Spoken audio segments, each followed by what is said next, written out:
Syederalun, Kepala Pusat Penerangan TNI atau Kapuspen TNI Laksda TNI Julius Wijojono mengatakan jenazah prajurit dari Satuan Tugas Batalion Infanteri Yonif Rider 321 Galuh Taruna atau Yonif R321GT Pratu Miftahul Arifin masih berada di jurang kedalaman 15 meter pada Minggu 16 April 2023.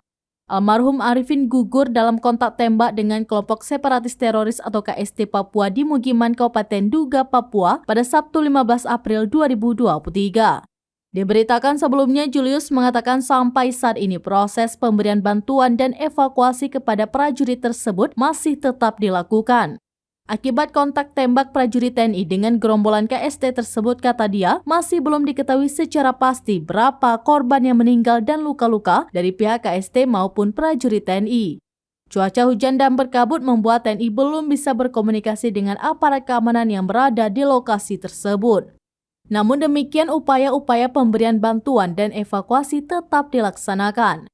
Ia menjelaskan prajurit TNI dari Satuan Tugas Batalion Infanteri Yonif Rider 321 Galuh Taruna atau Yonif R321GT yang gugur tersebut sedang bertugas melakukan operasi SAR Pilot Susi Air.